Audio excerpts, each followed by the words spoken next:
रात का वक्त था। मैं ड्यूटी से छुट्टी करके घर लौटा ही था कि उस दिन माँ बड़ी चिंतित थी। मेरे घर आते ही बोली, दवाई मैंने ले ली है और गोली भी खा ली। अब मेरी बात सुनो गौर से। मेरी उम्र का कुछ ठिकाना नहीं, कब ऊपर वाले से मेरा बुलावा आ जाए। तेरी बड़ी बहन की शादी हो गई, तेरे बड़े भाई की शादी हो गई। मैं चाहती हूँ अब तेरी भी शादी हो जाए। पैसों की तू फिक्र ना कर लड़की, मैंने देख ली है। मैं भी फिर हार चुका था। उम्र 28 के पार हो चुकी थी और उस रात में कुछ न कह सका। कुछ दिन बाद मेरी शादी तो हो गई, लेकिन मुझे बाद में पता चला हमारे मकान के कागज पड़ोस के शर्मा जी के पास गिरवी पड़े हैं। कर्ज दिन पर दिन और बढ़ने लगा। तब माँ ने मकान बेचने का फैसला लिया। उसे पता था कि अब सब बच्चों की शादी हो गई, कर्ज अब कोई नहीं चुका पाएगा।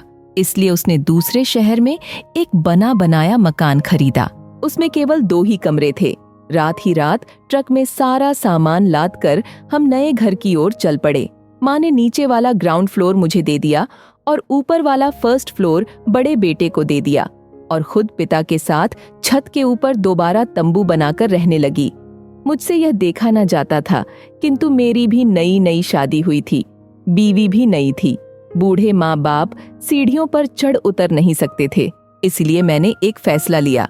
दूर कहीं एक सिक्योरिटी गार्ड की नौकरी ढूंढी, फिर वहीं पास में ही एक किराए का कमरा लिया और अपने बीवी बच्चों के साथ रहने लगा। जब मैं कुछ महीनों तक घर ना लौटा तो बूढ़े माँ बाप को मजबूर होकर नीचे वाले ग्राउंड फ्लोर पर रहना पड़ा। आज मुझे 9 बरस हो चुके हैं घर से निकले। मैं घर लौट कर नहीं गया। मुझे उस दिन सुकून मिला जब पता चला मेरे बूढ़े माँ बाप छत से उतरकर अब नीचे ग्राउंड फ्लोर में रहते हैं।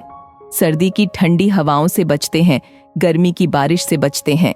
मुझे इंतजार रहता है अपनी तनख्वाह का और खुशी रहती है जब मैं अपने बूढ़े माँ बाप को मोबाइल से पेटीएम करता हूँ।